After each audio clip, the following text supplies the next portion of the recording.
Doctor کے ساتھ بیٹھا تھا, اس نے مجھے کہا 40 تک آپ نے جو کھانا پینا نا کھا لیں, 40 کے بعد اس باڈی پر زیادہ زور نہ ڈالیں, باڈی کے ساتھ مستی نہ کریں. میں نے کہا اس سے کیا مراد ہے؟ بڑی کمال کی اس نے بات بتائی. کہتے ہیں وائس لوگوں کی وائس بات, بڑے پروفیسر ہے وہ.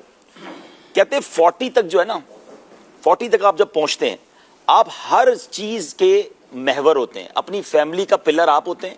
اگر آپ کسی آرگنائزیشن میں ہیں تو آپ کی آرگنائزیشن یا آپ کی جو بھی آپ کے سراؤنڈنگ میں لوگ ہیں ان کا آپ ایک طرح سے لیڈ کر رہے ہوتے ہیں چیزوں کو.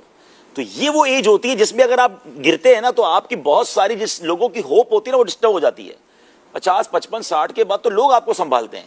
40 تک پہنچتے پہنچتے آپ کو کئی لوگوں کو لے کے چلنا ہوتا ہے. تو وہاں اپنی باڈی کے ساتھ کوئی مذاق نہ کریں. دوسرا اس نے بڑی کمال کی بات کی, جب میں اور آپ پیدا ہوئے تھے نا اشفاق بھائی, اس وقت یہ دل لگا تھا, اس وقت یہ گردے لگے تھے. باڈی میں جتنے پارٹ ہیں نا پیدا ہوتے وقت اللہ نے دے دیے تھے, صحیح, یہ اس وقت سے چل رہے ہیں.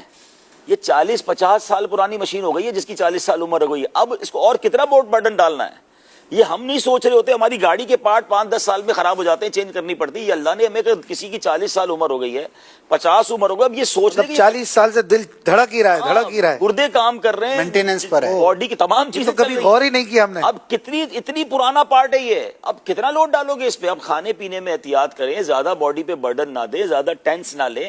یہ جو بندہ کولیپس ہوتا ہے نا اچانک, ہم نے دیکھا یار کچھ بھی نہیں تھا بندہ چلا گیا. اللہ اللہ, یہ وہی ہوتا ہے کہ آپ اپنے اس پارٹ پر 18 سال والا بوجھ ڈال رہے ہیں, یعنی 40 سال کے بعد بھی وہی کھانے کھا رہے ہیں جو 18 سال کے. اور نہیں کہ ہمارا ایک جملہ مشہور ہے, لکڑ ہضم پتھر ہضم, وہ جوانی میں چلتا ہے.